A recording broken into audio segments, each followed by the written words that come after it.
What is a secret you will take to your grave, but are willing to share with anonymous strangers on Reddit? I sat with my dad the morning he died. I told my family it was peaceful. And it mostly was. But he had a disturbing episode where he cried out about the pain he was in. I will never tell my family about that. I did an X-ray on a geriatric patient who was pretty unhappy and had a horrific cough. She was in really bad shape. As I was setting up for it, she told me that it was her birthday yesterday. And no one came to see her. She told me that she just wanted someone to come take care of everything for her. I told her that I was really proud of her for making it this far. That I hoped to make it as far as she did. Eventually she started dozing off as I do my exam. So I tried to be as quiet as I could while putting everything away and getting her back in order. Her blankets had pooled around her waist. So I tried to cover up so that she wouldn't wake up cold. But I accidentally woke her up. I apologized and asked if I had hurt her painful shoulder.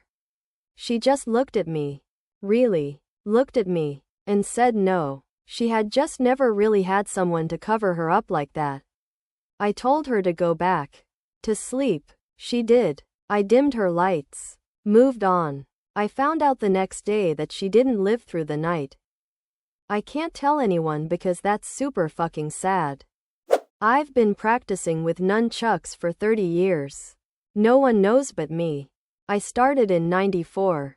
I've been doing them regularly ever since. When my dad passed away very unexpectedly, I noticed he was always very specific about a laptop and these 2 external hard drives, and I figured I might need to look into that to see if there was anything important on there. Keep in mind I didn't know the password, so I took it to a guy and paid him to hack into it for me. What I found was not only on the computer, but the 2 external hard drives had thousands of files of gay porn and categories that were so specific. For example, sucking dick outside, jacking off, also just even pictures of men in their underwear categorized by race. I always suspected him to be gay or at the least bisexual, but he was very adamant about that he wasn't gay. Let's just say after I saw all that, I had to take a long quiet cigarette break. My grandma wouldn't share her recipes with anyone except for one cousin who got a recipe out of her by making her cook something and then stopping her and measuring everything. I tried to do the technique my cousin did, but every time I went over to cook with her, making plans with her ahead of time, my grandma would then suddenly order takeout and cancel our plans of teaching me a recipe. Anyway, she died and I took her recipe book. My mom died when I was 17. Everyone else in the family thought it would be too hard to be there when she was taken off life support, but she was an amazing mother and I felt I owed it to her to be there.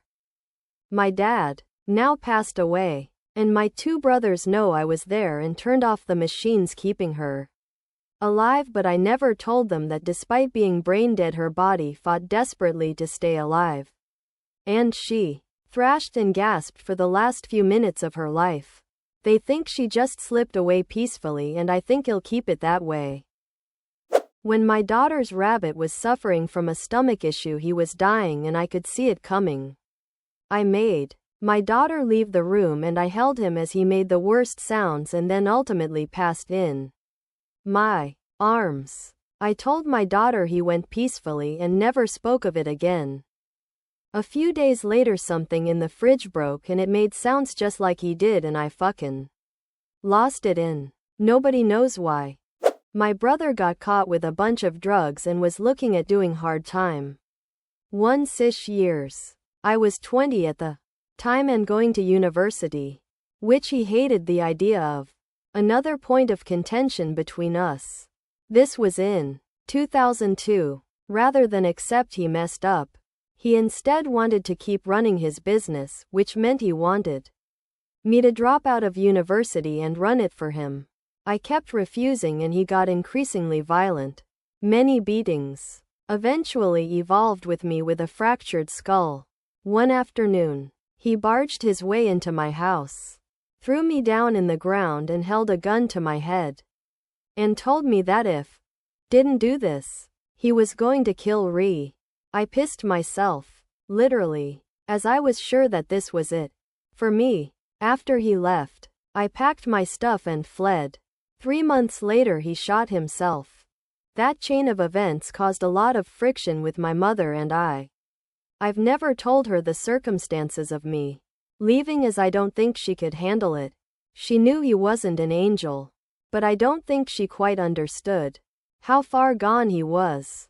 It took me a long to reconcile the loving brother I grew up with when I was younger and who he eventually turned into. To my mind, my brother died long before he ever shot himself.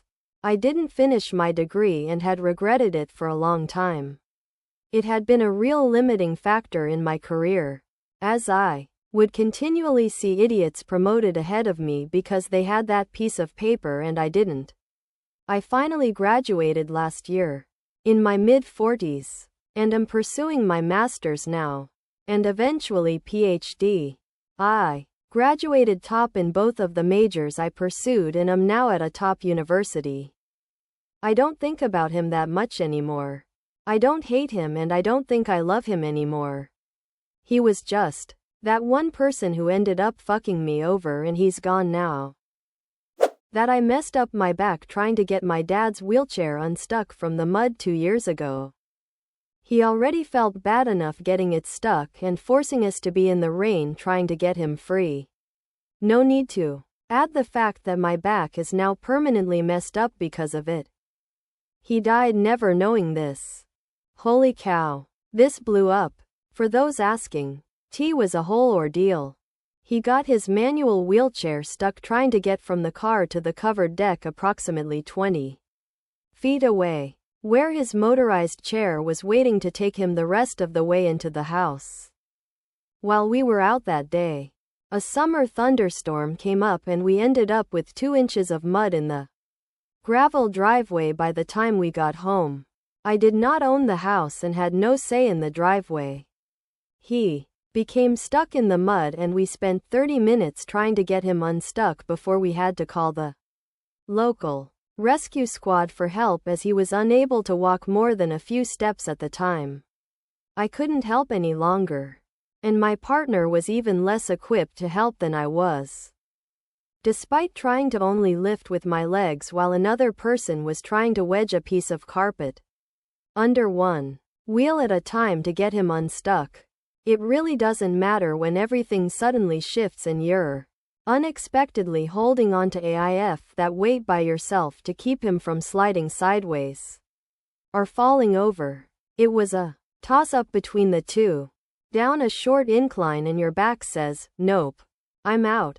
I'm doing okay, waiting on surgery, and have become a master at saying, I'm done. Ain't going to go lie down now. When my back says I've been on my feet long enough for one day.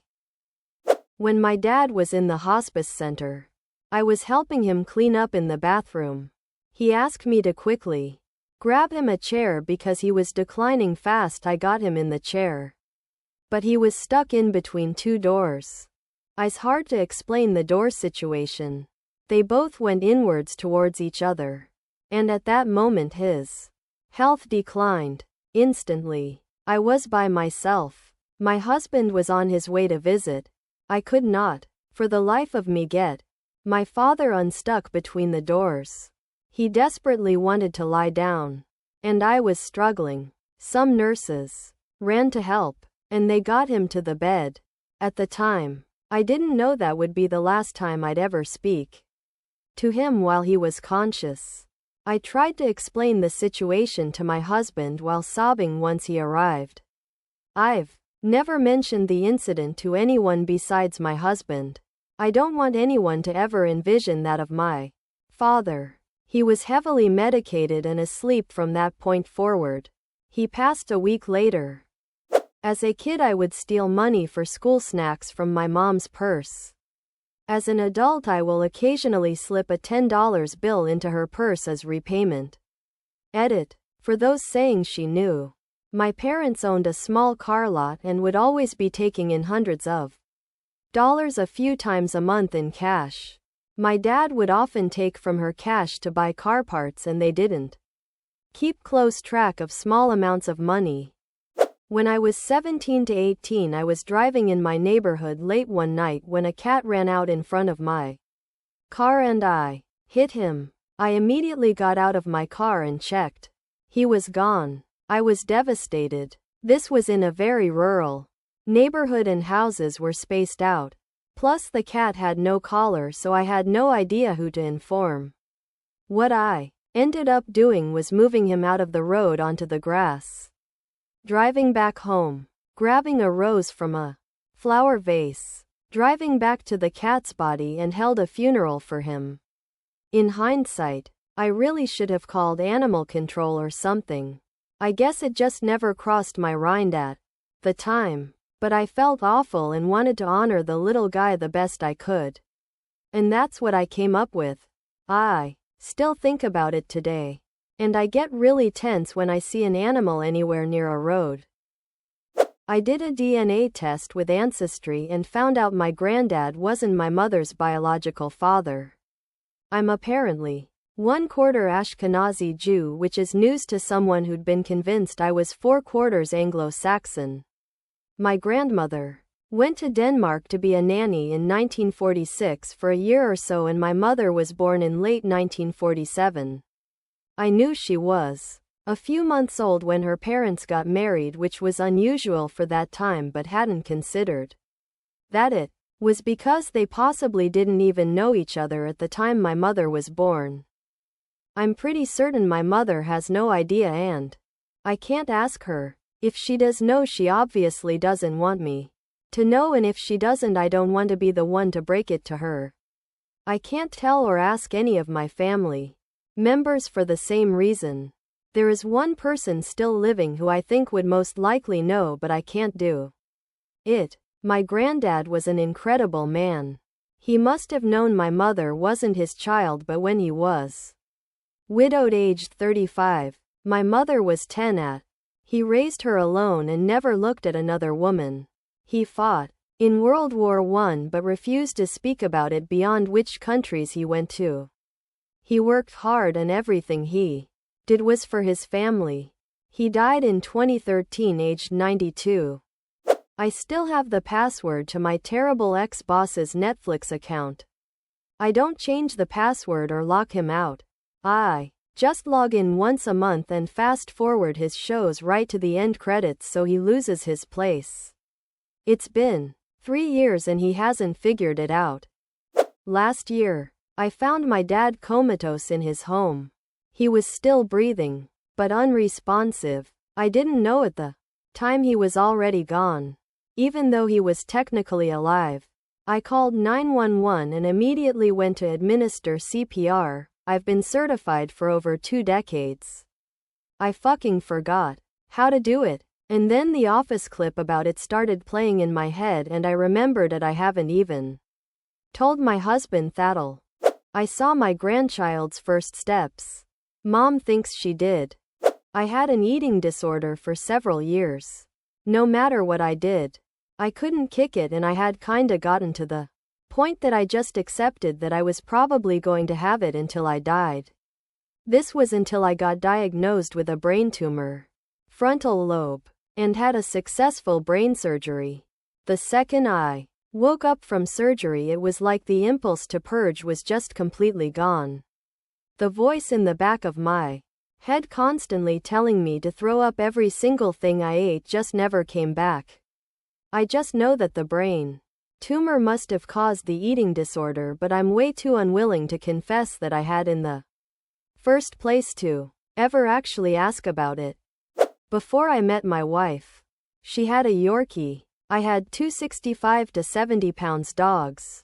I hated little dogs. Hated them. Could not stand them at all. This little guy grew on me. He wasn't really yappy. He would snuggle with me all the time for my body heat. And he just refused to let me not like him. He unfortunately was killed by another dog. Not the 2 that I mentioned above. And it was a genuinely gut-wrenching loss. It took me a long time to get over the dog. And I still miss Hit. The morning he died I woke up and he was snuggled in behind my legs. When I left for work I wrapped him up in the blankets that I was just using and kissed him on his little head and told him he was a good boy. That random moment gave me a ridiculous amount of peace in the moments where it was very tough to deal with the grief of losing him. I can't ever tell my wife that I had that moment as my last with his, because she openly talks about how sad she is that she can't remember the last moment she had with him. I stole $8,000 cash, 4 bottles of Pappy Van Winkle, and the Nintendo Switch from my ex the night he went to jail for beating the shit out of me. 0 regrets. Edited for spelling.